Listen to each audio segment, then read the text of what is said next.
we did a lot of full speed, but for the most part didn't take anyone to the ground. So hopefully on Monday we'll get all the way down and dirty with it. But no, I mean today was a physical day, and it's humid, got a lot of sweat going, and it's nice to have those days where you get to the point where it really doesn't matter. You just kind of got to put your nose in there and get dirty with it. So it's kind of one of those days, and to be honest with you, those days sometimes aren't fun, but I think we needed it, and I think we did pretty good today. So what's the expectation Monday? What's the goal for the offense? I mean, we're just always trying to improve. Coach Morris is saying, if we can even only get 1% better, just strive to get 1% better. So, really every day we come out here, we're just trying to improve what we do. Obviously trying to figure out different parts and strengths of our offense as far as our personnel goes, and just aiming to get better. What would be your guess at the competition at quarterback? How close is it from your perspective?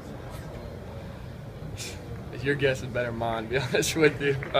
I mean, they're all great athletes. They've all been making great plays, great throws, great reads, and in the end, it's the coach's decision. But they're all great athletes, good guys, and I think all three of them have been doing very well this spring.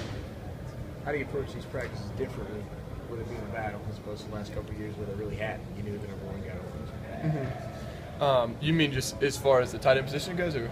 I mean, just you personally, the approach you take mentally into your reps. Yeah.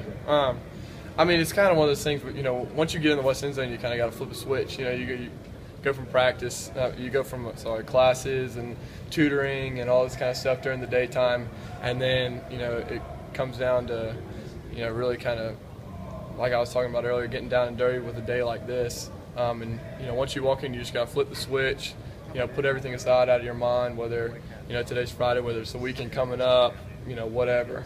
And really just kind of got to buckle down and focus on, the practice, the install we have for that day, the install we put in, last practice, kind of just buckle down mentally. And I think that translates out on the field, as far as execution and things like that go. What's your biggest takeaway from the tight end position as a group thus far through spring practice? I think we want to establish ourselves as leaders. We got a lot of guys who have played in games. We've been here. We know the offense pretty well. And we got a lot of guys, a lot of young guys, receivers, young quarterback, a couple of young offensive linemen, and we look at ourselves as we're guys that know the offense. We want to be able to tell people, help people, where you go, what do you got to do. And kind of, when that clutch situation comes, whether, it's in a game, even in a scrimmage on Monday, be the people that the younger guys look up to. So.